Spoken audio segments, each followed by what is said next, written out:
Muy buenos Ok, días. Acá, eh, siendo las 10:15 de la mañana acá en Chile, tenemos el agrado de estar con Alex Carretero. Yo lo voy muy a dejar para que buenas. se presente, así que empecemos con esta entrevista, ¿no? Bueno, soy de Barcelona, acá son las 4:15 de la tarde. Básicamente, yo soy ingeniero de sonido, mixer, productor, guitarrista y paso los días de mi vida o encerrado en un estudio de grabación o de gira. Bacán. Y nada, agradecido de poder estar aquí contestando tus preguntas. Vamos a entrar de lleno en las preguntas para igual eh, no ocuparte bastante tiempo, pero vamos a empezar con la primera pregunta, que Ok, tiene que ver con las cualidades técnicas, primero, y humanas que debe tener un encargado del estudio de grabación en las distintas áreas. ok. Yo creo que una persona que trabaja en un estudio y aplicable también incluso al directo, una persona que gestiona equipos de sonido y se encarga de hacer sonar equipos, creo que tiene que ser una persona ordenada, meticulosa, ¿por qué no? Un poco perfeccionista. Al final, todo lo que sucede en un escenario acaba pasando por nuestras manos. Debemos ser los más perfeccionistas de todo el montaje, de todo el show. En el caso del estudio, exactamente igual. Al final hay un montón de pistas que van a pasar por nuestras manos y lo último prácticamente que tenemos a decir de ese proyecto se lo vamos a dar nosotros. Mm, Entonces, también tenemos que tener buen gusto, saber encajar la crítica del artista, saber encajar la crítica del productor, que evidentemente no siempre tiene que ser destructiva, puede ser una crítica constructiva. Y creo que es muy bonito hablar, o sea, generar un poquito la empatía de la que hablábamos al inicio de, de esta reunión, ¿no? Que al final tú estás metiendo mano en el proyecto de un artista y sobre todo hay que tener muchísimo respeto por la opinión por encima de todo del artista. Entonces, como te decía, hay que ser extremadamente meticuloso, cauto y tratar con el máximo cariño el proyecto, porque al final lo que nosotros hagamos en este proyecto se va a quedar para siempre. claro. Si hay una nota de guitarra mal dada, igual se puede editar, pero si hay una mala mezcla, eso nos va a acompañar toda la vida. Mm, claro. Es como, si podemos hablar de las cualidades humanas, sería como tratar de proponer en vez de imponer. Sí, correcto, Ya. correcto. Al final nosotros podemos tener un punto de vista acerca, por ejemplo, hablo mezclando música, por ejemplo. Nosotros recibimos una canción con sus tracks, con su route mix, y nosotros podemos hacer una propuesta, podemos pensar que es la mejor mezcla del mundo y que al artista no le guste absolutamente nada. Porque técnicamente está muy bien, pero artísticamente igual no hemos captado lo que el artista quería. Mm, Tampoco hay que martirizarse con ello ni son cosas que suceden. Hay mezclas que las entrego y es la versión 1.1 y hay mezclas que las entrego y es la versión 3.8. claro. Esto sucede. y, y claro, es algo, como te decía, hay que saber admitir la crítica, ¿no? Y es muy difícil dar de lleno en lo que el artista tiene en la cabeza a veces. Claro. Aunque, insisto, por muy bien que esté, que el equilibrio frecuencial, que la monocompatibilidad, la fase, que todo esté perfecto, que el estéreo esté perfectamente abierto, igual todo técnicamente está muy bien, pero artísticamente para el artista es un desastre. Claro. Y yo creo que hay que saberlo encajar, hay que saberlo encajar. Vale. Pasemos a la segunda pregunta. ¿Qué tan importante es tener cultura musical y conocimientos de teoría musical en esta área? Ok, yo creo que el conocimiento musical a nivel cultural es básico para nuestro oficio, sobre todo si nos dedicamos a trabajar dentro del ámbito de la música. Igual alguien que se dedica al audio de cine, que capta sonido directo, no debe tener ninguna consideración musical. Pero en mi caso es básico. Hay que saber cómo hay que grabar jazz, hay que saber cómo hay que grabar rock, hay que saber cómo hay que grabar metal, cómo hay que grabar pop, cómo hay que grabar música folk. Tenemos que haber escuchado esos estilos y saber saber cómo suenan para poder tomar decisiones que realmente vayan a aportar algo positivo al proyecto y que cumplan con ese estándar. No podemos pretender que una batería de jazz suene como, como un disco de Nickelback. Ya, pues. Entonces, en este punto sí que creo que es importantísimo tener muchísima cultura musical y haber escuchado mucha música. Por otra parte, Teoría sí. lo que me preguntabas sobre la teoría, sí que hay una parte importante de que debemos entender cuando un productor nos pide, por ejemplo, Alex, me gustaría aquí un delay para la voz a tresillos de negra. Debemos saber lo que significa eso y cómo hay que subdividir. Debemos saber dónde estamos en el Pro Tools cuando nos dice el productor, oye, vamos al compás 40. Esto no, una semicorchera más tarde. Hay que tener unos mínimos no Ya. hace falta ser el más listo de la clase, ni hace falta tener la Conocimientos carrera generales. profesional. Exacto, hay que tener conocimientos generales. Si Vale. además, evidentemente, el ingeniero de sonido sabe muchísimo de teoría musical, más que mejor. A la hora de hacer melodyne y afinar voces, va a ser mucho más fácil. Eh, Creo que sí me quedó bastante claro la respuesta, así que pasamos a la tercera.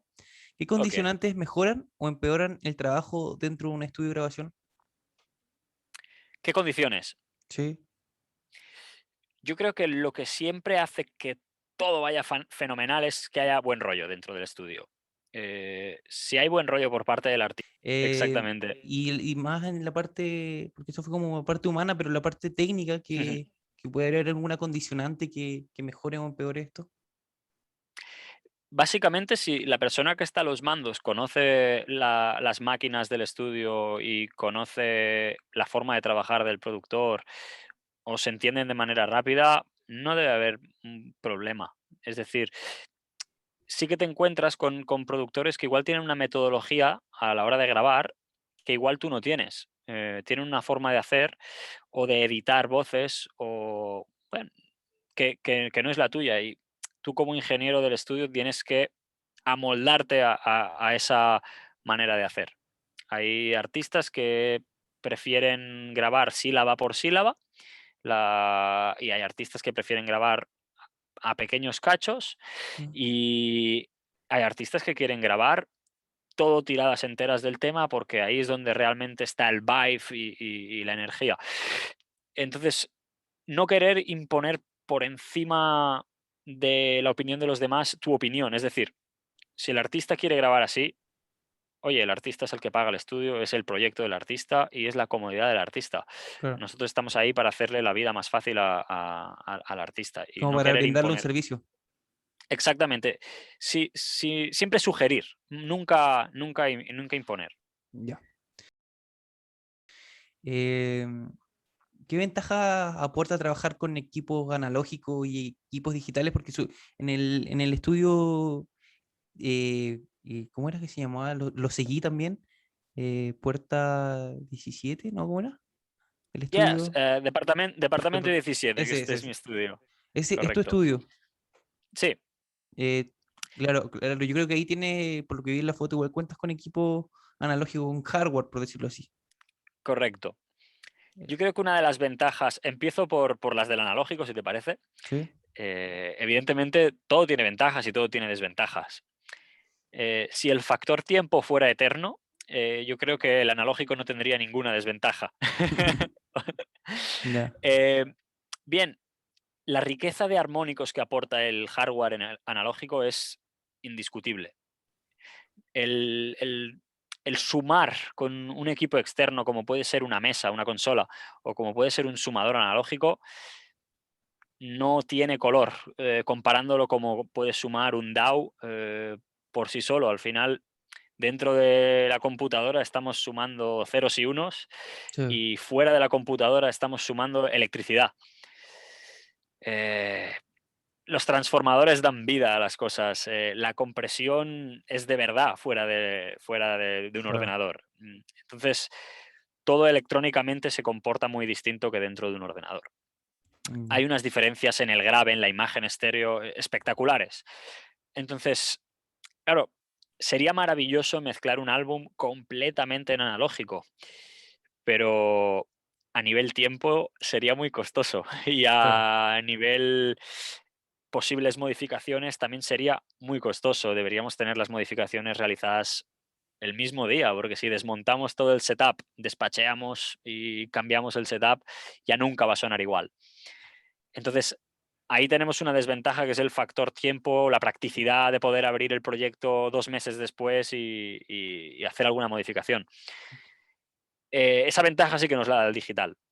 Sí, po. El digital no tiene este color, no tiene este tono. Hay plugins realmente espectaculares que emulan hardware analógico de maneras súper sorprendentes. Realmente se hacen muy buenos plugins.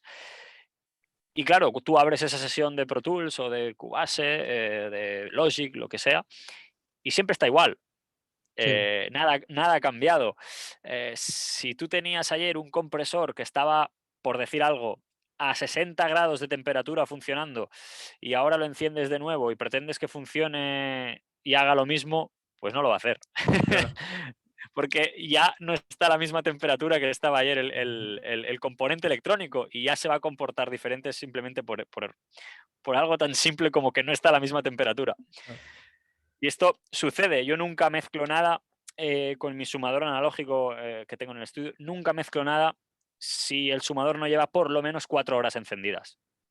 Pero si nos vamos a grabación propiamente tal, Ajá, porque estas preguntas como que van enfocadas más que nada a eso. La primera vale. etapa. O sea, sabemos que la primera etapa es preproducción, pero nos vamos en grabación. ¿Tú cuentas, pasas por compresores, pasas por preamplificadores, pasas... ¿cómo? Bueno, más adelante creo que está esa pregunta, pero me gustaría saber que en tu estudio, ¿qué equipos analógicos cuentas? Ok. En mi analógico. En mi estudio no tengo muchísima cosa analógica, poco a poco, ya sabemos todos que son equipos muy costosos y poco a poco con cada proyecto te vas animando y vas comprando más maquinaria. Pero sí que es verdad que cuento con un par de distressors, con 3 compresores estéreo, algún compresor de serie 500, otro de versión compartida con previo, además del sumador, alguna ecualización. No tengo muchas cosas, pero sí que las utilizo casi todas cuando estoy grabando. Ya, Y cuando dispongo de más máquinas, normalmente siempre las utilizo porque te dan, como te decía, los armónicos dan vida y realmente el grabar plano a mí nunca me ha gustado, a no ser que el proyecto tenga que caer en otras manos y yo no quiera condicionar esa señal porque hay alguien que igual a esa decisión que yo tome en el momento de la grabación no le guste. Pero cosas, por ejemplo, tan sencillas como que grabas, por decir algo, un kick drum, un bombo, y hay una resonancia feísima en 180 hercios, por decir algo. Ya sabemos que eso está mal, que eso es un problema, no es cuestión de gustos. Si mm, cogemos un ecualizador y le hacemos una pequeña muesca a 180 hercios, el mixer que lo reciba va a estar agradecido, no va a cabrearse porque le hemos tomado claro. decisiones en la grabación. Es decir, sí que si yo tengo que mezclar ese mismo proyecto que estoy grabando, tomo muchísimas decisiones. Grabo ecualizado, comprimido y prácticamente cuando llego a mezclar lo único que tengo que hacer es colocar el fader en su sitio y acabar de filtrar alguna cosa. Mm. Esa es como, Pero, podríamos decir que esa sería otra ventaja de trabajar con equipos analógicos a la hora de grabar, que es mucho por menos el trabajo a supuesto, la hora de la mezcla. por supuesto, por supuesto, yo siempre animo a todo el mundo a grabar con hardware analógico, tomar decisiones. Al final el Vive, si no lo conseguimos en el tracking, difícilmente lo vamos a lograr en la mezcla. Si tenemos unas pistas totalmente en crudo y hacemos play antes de mezclar, no nos está dando ninguna información de sonoridad, no nos está aportando nada más que un previo completamente transparente. Si hay cosas comprimidas, ecualizadas, nos hacemos una idea de cómo tiene que sonar aquello. Mm, ya. Entonces, sí que igual usar plugins para mezclar y usar hardware para grabar. Si hay que Ya. tomar si hay que escoger o una cosa o la otra, hardware para grabar y plugins para mezclar. ¿Y cómo manejas, por ejemplo, que quizás no sé, al principio de tu carrera o de cuando saliste del, no sé si tú estudiaste esto o eres Ujú. autodidacta, ya entonces, cuando saliste de la carrera y quizás estás aprendiendo a ocupar recién esto hardware, quizás te pusiste a grabar y sin querer o no te diste cuenta y le quitaste la dinámica quizás a algo que se necesitaba, que se necesitaba captar. Cómo Por, manejas eso a la hora de ya haber enviado la grabación, pu? por supuesto, a todos nos ha pasado. Todos ha habido momentos de nuestra vida. Esto yo lo hago mucho el símil con el conducir un auto. Ya. Y hay un punto en el que hay un exceso de confianza y es cuando tenemos el susto. Y a partir de ahí ya estamos confiados, pero ya no tanto. Claro. Entonces, sí que hay un punto en el que no te atreves a tomar decisiones antes de grabar. Y hay ese punto de decir, ay, no voy a hacer esto antes de grabar porque a ver si lo voy a hacer mal y luego no se va a poder arreglar. De pronto un día lo pruebas, te vas animando, vas haciendo más cosas, vas haciendo más cosas, de pronto dices, ah, lo hago todo, y de pronto cuando vas a mezclar un día haces play sobre un track y te pasaste por completo. Mm, Y allá dices, vale, me pasé y no puedo volver atrás. sí. Hay que vivir con ello. Si es tan desastroso que no se puede solucionar, va a haber que volver a grabar. Ah, ya. Por suerte no me he encontrado con esa situación. Sí que me he encontrado con decir, ostras, esto tiene muy poca dinámica y quizá me hubiera ido bien que tuviera más. Claro. Pero he tenido suerte de que ha encajado bien en el global de la mezcla. Pero sí Ya. que te sirve de precedente para la próxima grabación que tienes esa semana de decir, ay, Ya. espérate, no vamos a condicionarlo tanto. ¿Cómo es el proceso de un día de grabación en tu estudio? Ok, en mi estudio depende del día. Realmente hay sesiones de grabación con artistas ya conocidos que cuando me llaman para venir a grabar voces, guitarras, o lo que sea, ya dejo el setup preparado porque ya sé lo que le gusta a este artista o a este productor, porque hemos trabajado muchas veces juntos y yo cuando lo recibo en el estudio hacemos un café y ya lo recibo con el proyecto de Pro Tools abierto, todo preparado, la reverb insertada en su retorno de cascos y prácticamente es entrar en la cabina, coger previo y empezar a sonar. Eso es muy fácil cuando trabajas con artistas que repiten contigo. Cuando no, la cosa es distinta. Me espero a que él entre por la puerta y me diga cómo quiere hacer las cosas, si quiere grabar con o no con reverb, con efecto en los Mm. cascos, si quiere grabar sentado, si quiere grabar de pie, si quiere que las luces del estudio estén apagadas o encendidas. Em, Cuesta hacerse un poco a la manera de hacer de cada uno, como te comentaba al principio de todo. Al final, yo ahí sí que puedo sugerir, pero nunca imponer. Si el artista me dice, oye, Alex, yo quiero que grabemos voces con todas las luces del estudio apagadas. Pues yo, aunque esté con los ojos así, con la pantalla y me quede ciego con la pantalla, pues ese día voy a tener que trabajar así. Sí. Hay diferentes situaciones, también depende del rol que yo ejerza en este trabajo, en este proyecto, perdón.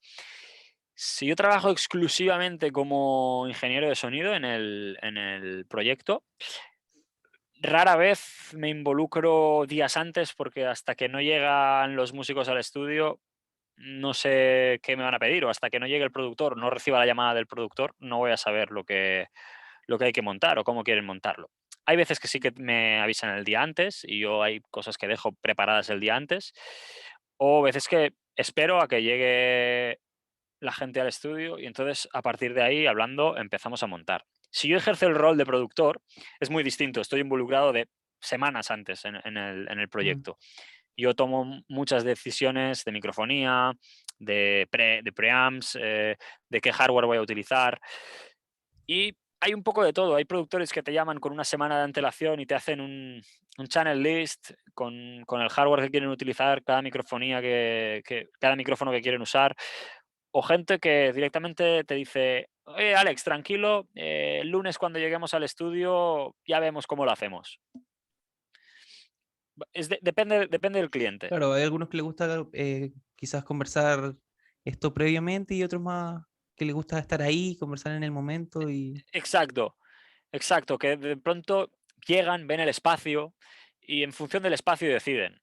Si no han Mm, estado nunca en el estudio, a veces es difícil decir, de acuerdo, usaremos este micrófono y este preamp. Y tal vez, si vies el estudio, dices, ostras, pues tal vez este micrófono no es el mejor día para usarlo. mm. Hay de todo. Igual, tú decides qué instrumento primero grabar, si graba completa la banda, ¿qué formato trabajan? Ok, en mi estudio, dado de las dimensiones, yo no puedo realizar grabaciones en directo con banda por una cuestión de espacio.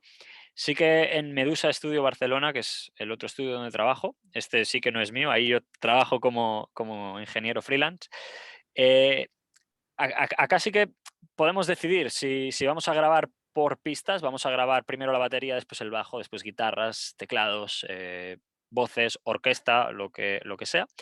O vamos a hacer una live session y vamos a grabar todos a la vez. La sala tiene diferentes particiones, mamparos de metraquilato para poder aislar. Pero ahí en tu estudio, departamento 17, eh, Ajá. ¿cómo, cómo llevas a cabo este proceso? ¿Qué grabas primero? O depende de lo que te diga el productor o el músico. Normalmente me gusta tener la base rítmica clara antes de seguir construyendo encima. ¿Por qué? Porque es la que le da el groove absoluto a la canción.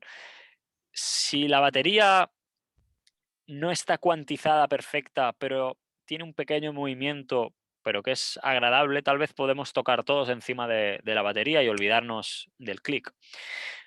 Si va todo al grid, da un poco igual el orden en el que grabes. Sí Ujú. que es verdad que por algo tradicional ya estoy acostumbrado a grabar siempre primero la batería, después el bajo, después las guitarras o teclados. Eh, Tal vez si grabo guitarras acústicas las grabo después del bajo, porque bueno, me dan un patrón rítmico que me va a funcionar después para grabar las guitarras eléctricas encima.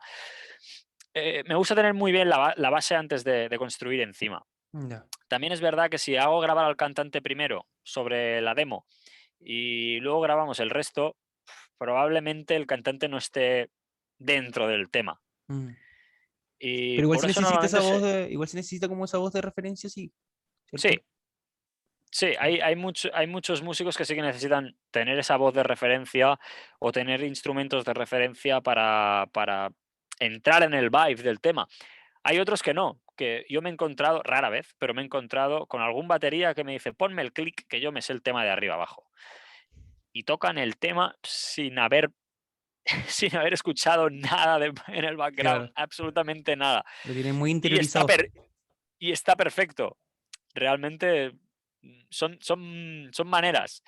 Mm. A mí como productor me gusta tener una pequeña referencia armónica del bajo, de las guitarras y de la voz cuando grabo baterías, por ejemplo.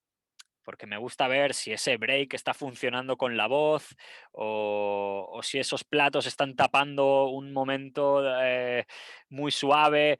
Eh, Hay cosas que si no escuchas los otros instrumentos no las ves. Entonces, a mí me gusta grabar con algún background de referencia. Vale. ¿El protocolo que tú utilizas qué protocolo utilizas tú para llevar con más agilidad el trabajo dentro de tu estudio? Ok, Si me co- lo podrías explicar así sí, como tu forma de trabajo, sí. Eso es lo que a mí me ok. interesa. Como te decía, que hay que ser ordenado, meticuloso y perfeccionista al inicio de todo.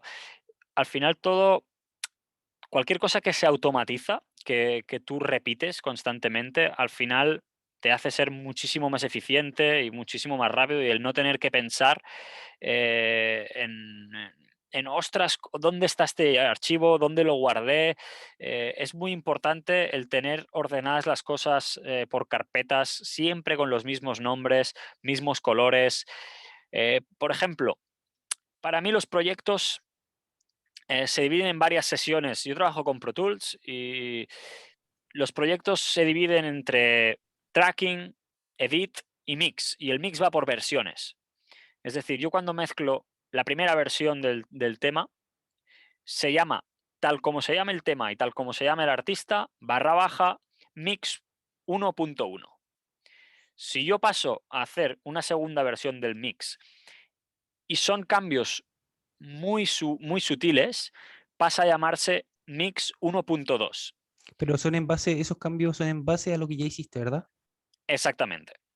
Si son cambios muy drásticos, el que cambio es el primer número, no el segundo. Es decir, si de golpe yo hago un mix 1.1 y me dicen, oye Alex, no nos gustó nada cómo suena la batería.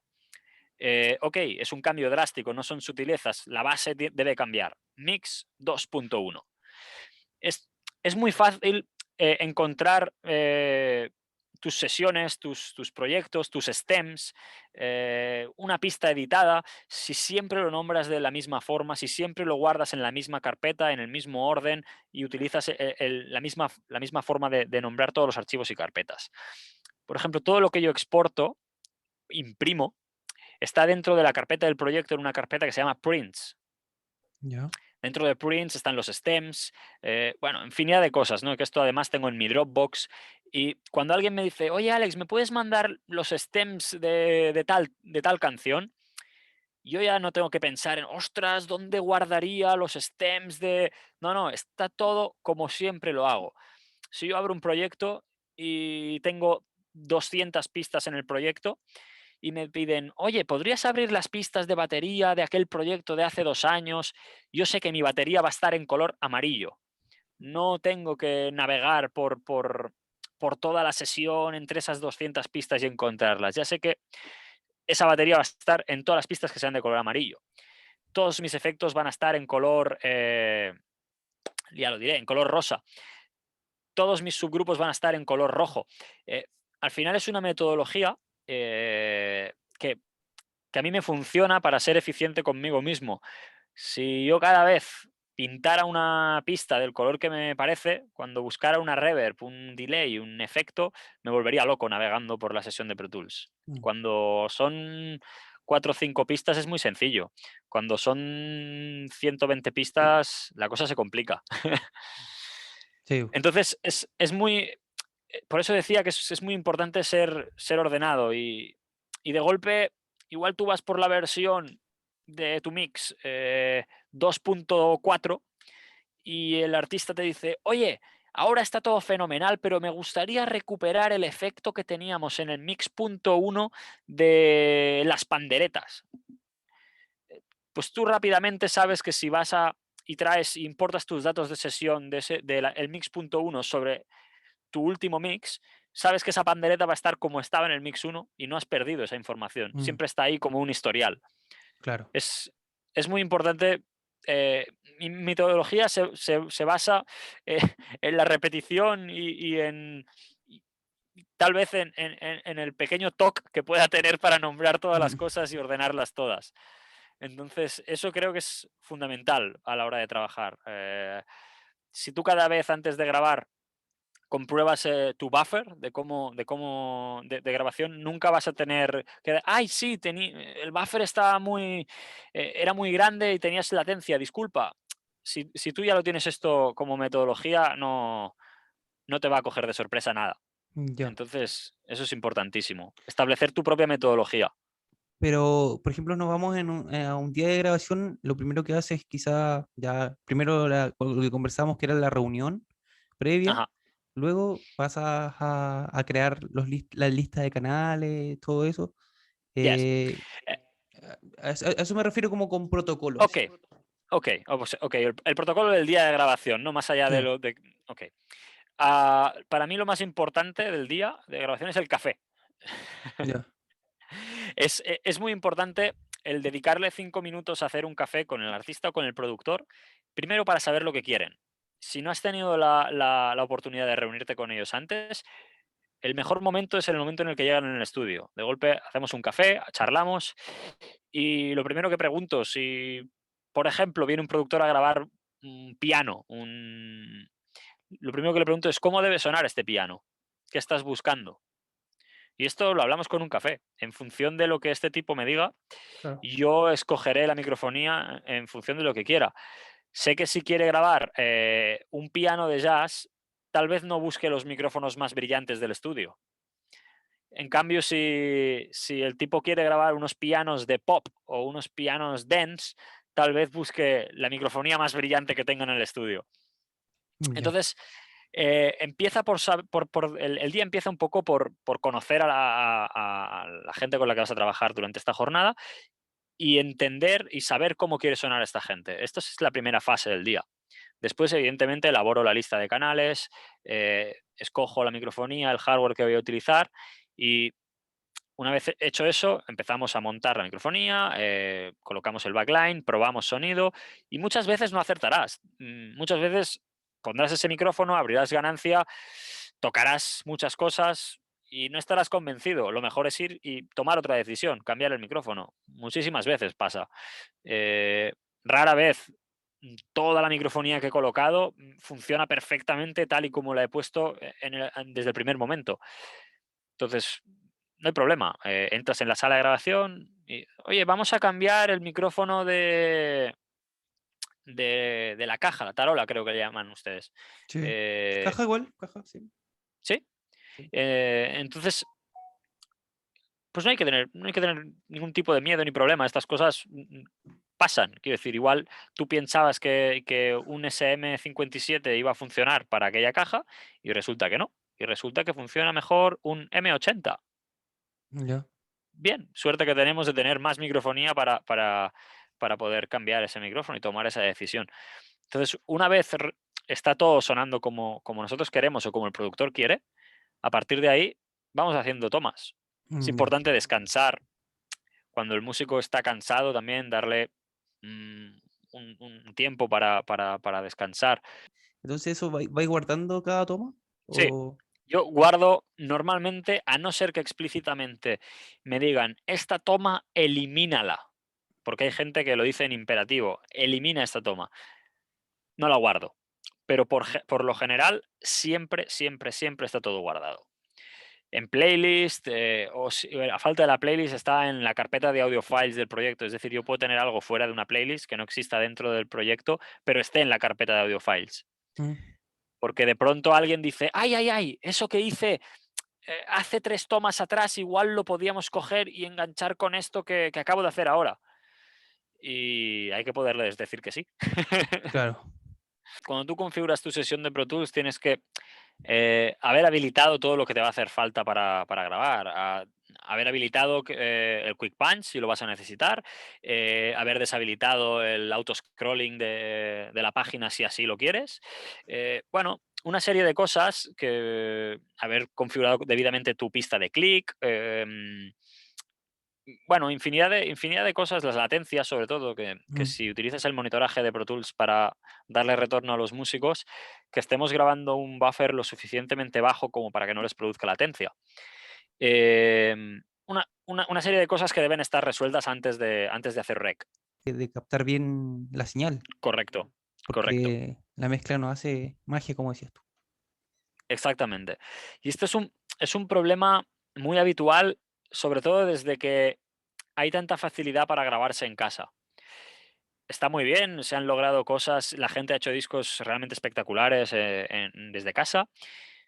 Prácticamente ahora con poco más de 1.000 euros, que es la moneda que tenemos aquí, Mm, eh, con poco más de 1.000 euros puedes comprarte un equipo muy decente con el que realizar grabaciones de mucha calidad. Eh, pero evidentemente siempre vamos a sonar tan bien como el elemento más malo nos deje. De nada nos va a servir grabar en casa con una Apollo X4 si vamos a poner delante un Rode NT1 de 150 euros. claro. Vamos a sonar tan bien como ese Rode nos deje. Y esta parte un poco del home studio sí que ha generado algún problema a la hora de cuando recibes pistas para mezclar, de pronto recibes las baterías grabadas en un estudio, las guitarras grabadas en un estudio, y de pronto recibes las voces grabadas en casa del cantante. Y cuando mezclas la canción y la entregas y la envías, te dicen, wow, es espectacular, pero la voz, no me acaba de gustar. Es claro, el elemento más débil durante el proceso de tracking era la voz, y es el elemento al que le tenemos que prestar más atención y es al que Claro, menos se le hemos prestado. Entonces es muy importante realizar un buen tracking, porque del mismo modo, si grabamos unas baterías con problemas de polaridad, con problemas de fase, estamos jodidos, perdón por la expresión. sí, Estamos jodidos porque no vamos a poder solucionar. eh, una mala colocación del micrófono lo vamos a solucionar mezclando. claro. Por lo tanto, el problema que afecta más directamente a la calidad suele ser el tracking, Ya, directamente. Yo vale. creo que es el principal problema. Y insisto, los home studio han hecho cosas increíbles y otras han hecho mucho daño. Claro. Han echado a perder algunas canciones. Sí, exacto. Vamos a pasar a la siguiente pregunta con respecto a flujo de señales. Ok, Me refiero como cadena electroacústica, interacción de cables, a eso me refiero con flujo de señales. ok. ¿Cuáles son en registro y monitoreo los que tú tienes en el estudio? Ok, y ahora mismo en mi estudio, en departamento 17, trabajo con una Apollo X16. Ya. Si conocen, es de Universal Audio, es una interfaz de sonido, es una interfaz de sonido que tiene 16 entradas analógicas y 18 salidas analógicas. Bien, cuando trabajo en grabación, digamos, todos los inputs, evidentemente, están reservados a entradas que vienen de preamplificadores, y todas las salidas están destinadas a un estéreo a la escucha, y el resto las destino al monitoraje de audífonos. Ya. Entonces, envío normalmente 4 stems estéreo, miento, 3 stems estéreo más click, más tollback por separado a una controladora, a una mesita muy, muy chiquitita, y cada músico se puede hacer su mezcla. Normalmente envío por separado toda la base, el instrumento que están grabando y los efectos de ese instrumento que están Ya. grabando. Además, incluyo en otra pista separada el click y el tollback para podernos comunicar. Yo en mi estudio tengo un patch panel con conexiones Bantam, es decir, Mm. este TRS pequeñito, Sí, sí. y utilizo este tipo de conexión para llevar a cabo, por ejemplo, el tracking, ¿no? Pacheo todas mis señales tal como las quiero. Y a nivel de mezcla, evidentemente todos los inputs prácticamente pues no los uso, porque lo único que tengo que grabar es el estéreo.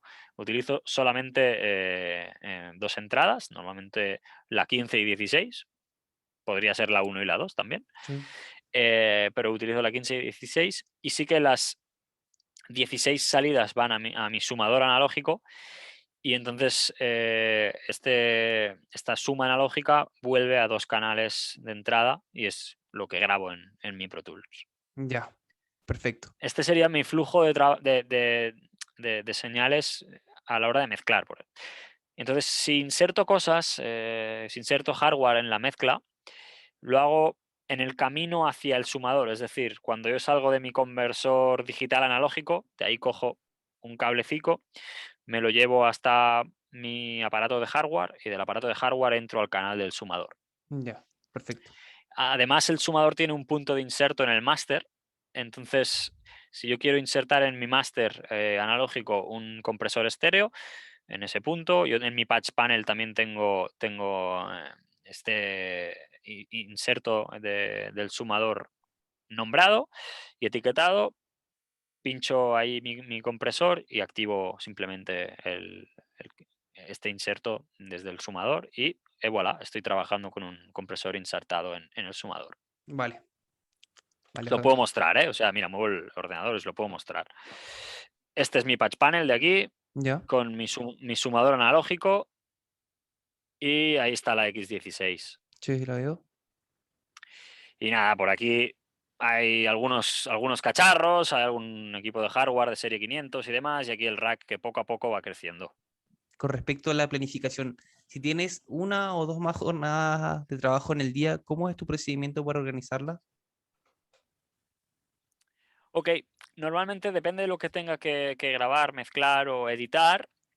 Primero intento hacer una visión general de el tiempo que voy a necesitar para, para desarrollar ese trabajo, ¿no? Es decir, si yo sé que tengo que grabar por la mañana, de 10 de la mañana a 2 con un artista, y que a las 4 de la tarde tengo otro artista con el que tengo que mezclar, tengo que calcular bien el tiempo que necesito realmente para montar el setup, cuánto tiempo puedo estar comiendo, cuánto no.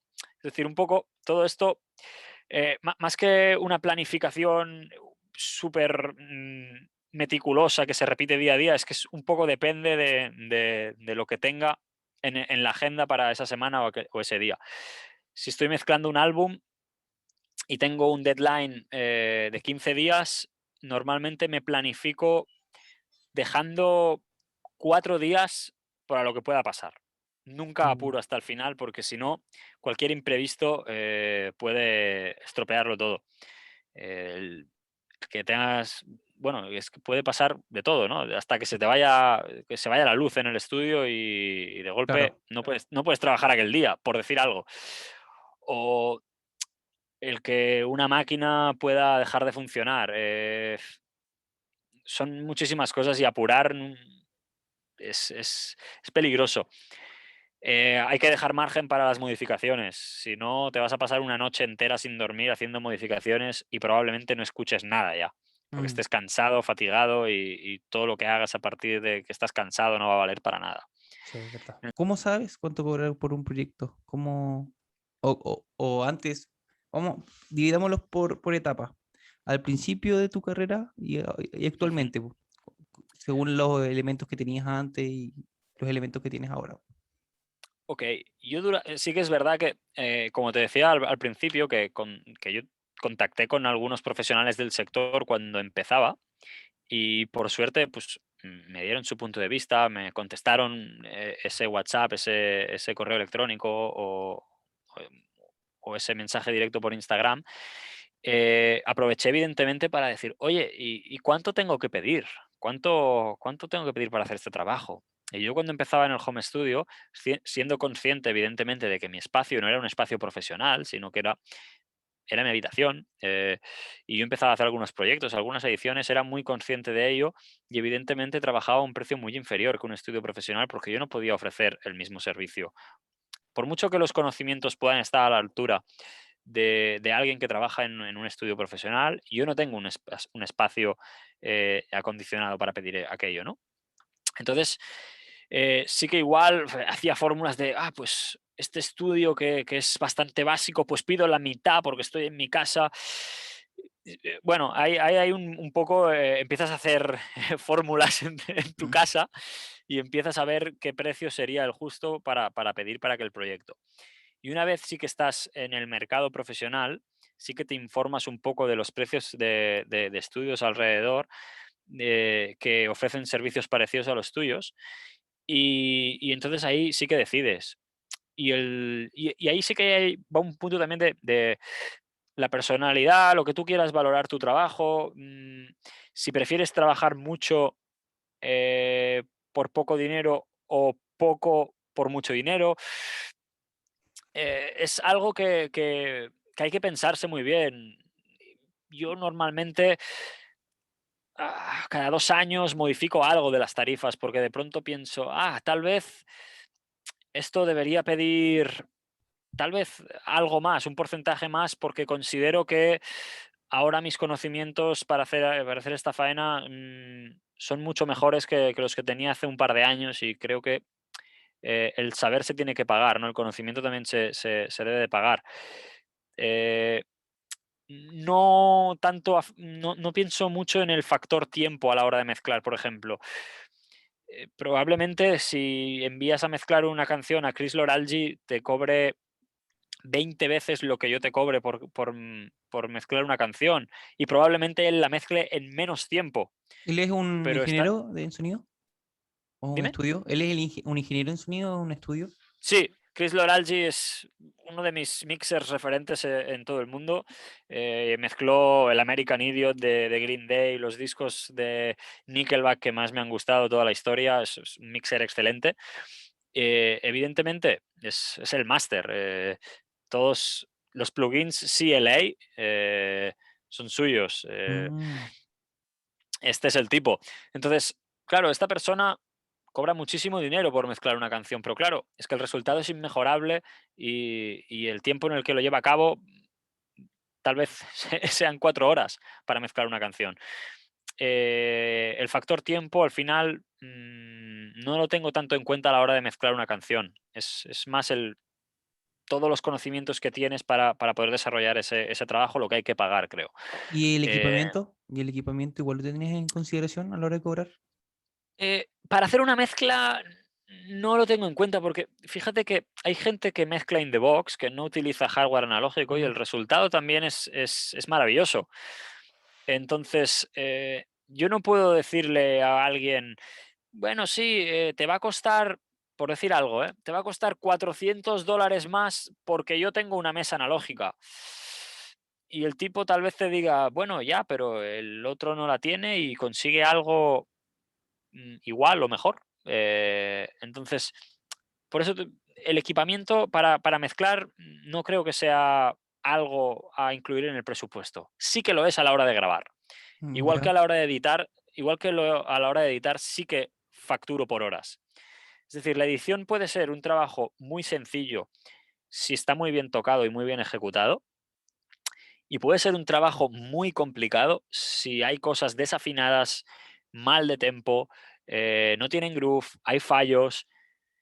Tal vez una canción eh, perfectamente grabada te lleve 2 horas editar por completo todo el proyecto. Y algo muy mal tocado tal vez te lleve 2 días. claro. Por lo tanto, eso sí que hay que pagarlo por horas.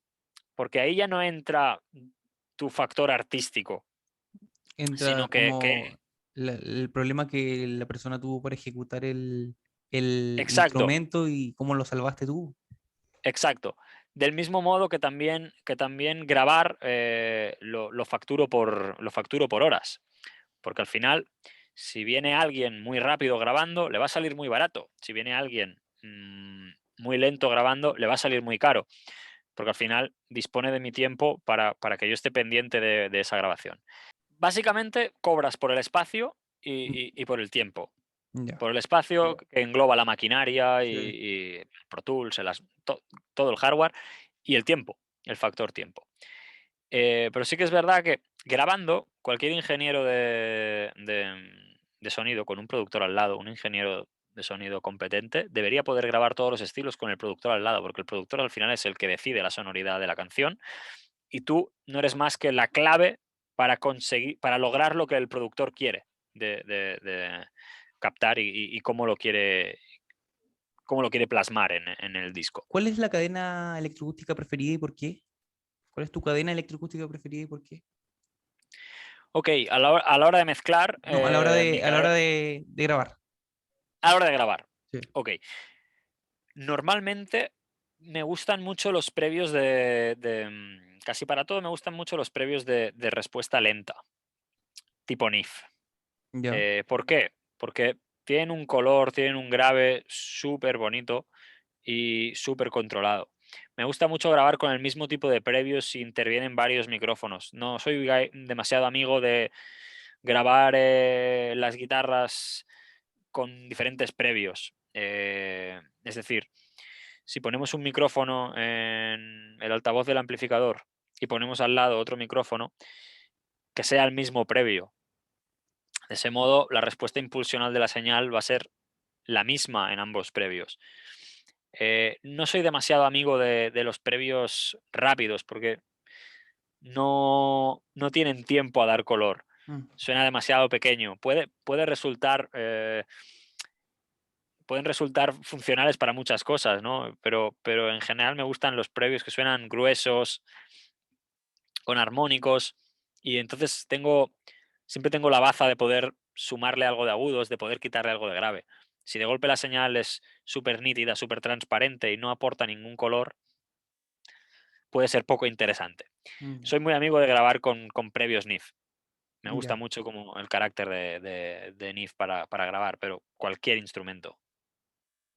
ya. Este Y sería un poco mi preamp favorito y básicamente, depende del instrumento, la cadena va a variar. Siempre que grabo voces, va a estar este preamp y detrás va a estar un compresor muy suave acariciando los picos de la señal para grabar de forma controlada. y en el caso de una batería, En el caso de una batería, como en mi estudio no tengo espacio para grabar baterías debidamente, normalmente lo hago en otro estudio, en Medusa Studio, que te comentaba que trabajo como freelance para ellos. Y ahí hay una NIF Genesis de 40 canales. ya, Entonces, grabar una batería con el mismo tipo de previo es realmente espectacular, porque la filtración de todos los micrófonos pasa por todos el mismo tipo de preamp, mm, con lo cual la filtración va a tener el mismo color en todos los micrófonos prácticamente. Es realmente asombroso lo que se llega a lograr pasando 17 o 18, 19, 20 canales de una batería por una consola y utilizar esos preamps. He tenido la suerte de poderlo grabar con previos individuales, en los previos de la consola, de muchas maneras diferentes. Y realmente se crea una magia eh, maravillosa cuando está todo grabado con el mismo tipo de preamp. La batería, del mismo modo que te decía con los dos micrófonos en una guitarra, pasa lo mismo con la batería. Si utilizo el API para el kick drum, utilizo el API para el hi-hat, utilizo el NIF para la caja, la filtración no va a ser igual en todos los micrófonos. La respuesta impulsional va a ser muy diferente. La filtración del bombo sobre la caja va a ser muy distinta. Es mejor, y si disponemos evidentemente, de 20 previos iguales, pues poder utilizar esos previos. claro, Salen de la misma fuente de alimentación, el bleeding va a ser precioso. vale, ok. Esa sería tu cadena electroacústica preferida y va a ir variando según el instrumento. Claro, soy muy amigo de grabar con hardware, soy muy amigo de la sonoridad de los previos NIF para grabar, pero evidentemente no siempre es la mejor opción. Evidentemente es una opción con la que no vas a fallar nunca si grabas con un previo NIF. Ya. A cualquier cosa que grabes le va a sentar bien, y esto sí que lo puedo afirmar Te pones la sin... camiseta entonces. Sí, sí, sí, totalmente, totalmente, no vas a fallar. Pero igual no es la mejor opción. Es decir, tal vez una voz grabada con un Manley Voxbox para un tipo de voz en concreto sea la opción más acertada, pero tal vez para otra sea grabar con un Avalon. Entonces, tal vez, pues como favorito, el NIF, porque nunca fallas. Ya, ok. Ya, la última pregunta sería, ¿cuál es tu protocolo para recibir y enviar a registro una señal? Ok, ¿al registro te refieres a grabación? Sí, grabación. Vale. Pues mira, aquí en el estudio, todos los outputs de salida de línea de los preamps están directamente en la primera línea de mi patch panel, en la primera línea de arriba de mi patch panel, y está semi-normalizado, de modo que en la segunda línea de mi patch panel están todos mis inputs de mi interface. Con lo cual, yo sin tener que poner ningún cablecillo, el 1 va a ir al 1, el 2 va a ir al 2, el 3 va a ir al 3 y así consecutivamente. Ya. Tampoco corta la conexión si yo pincho arriba de todo un cablecillo, y podría llevar mi señal directamente entonces sobre el 1, por ejemplo. Yo recibo una señal que sale de mi preamp, que está en la línea 1 de mi patch panel, Ya. y va a caer directamente al input 1 de mi conversor. Si yo pincho arriba, puedo sacar esta señal, splitarla y llevarla a, por ejemplo, un compresor, y de este compresor salir y llevármela al input 2. De este modo puedo grabar la señal totalmente seca, transparente, sin proceso, y grabar en el input 2 esta misma señal, pero con algo de proceso. Y para enviar una señal, claro, a monitoreo? ¿Cuál es el procedimiento ahí? Yo hago envíos auxiliares mediante Pro Tools y lo saco a outputs físicos de la tarjeta que mediante mi patch los envío al bus de grabación. Ya. Pero ya te digo, lo importante es tener claro cómo funciona tu patch, sea normalizado o semi-normalizado o esté completamente abierto. Es importante conocer tu patch y ver qué posibilidades tienes para hacer enrutamientos de señales. Yo en mi caso lo tengo hecho de esta forma porque para mí es muy sencillo que si una señal me entra por el primer preamp que tengo en el estudio, vaya al conversor 1.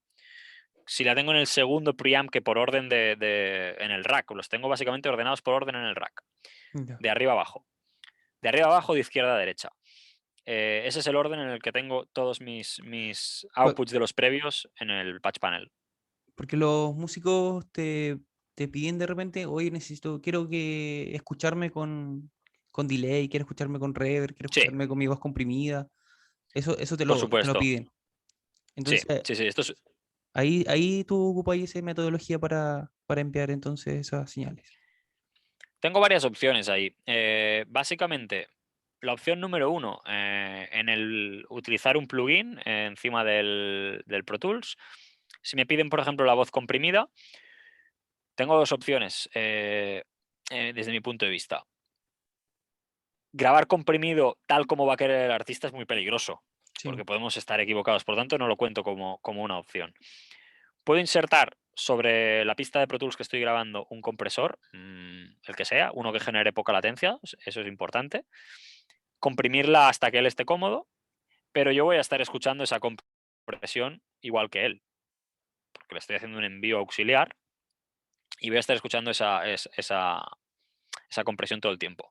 Otra forma es que el envío auxiliar que yo le hago al artista de esa voz vaya a una pista auxiliar en la que yo aplique todo ese proceso y lo que oiga el artista sea esa pista auxiliar y yo lo que ya. esté oyendo sea la pista de audio del proyecto.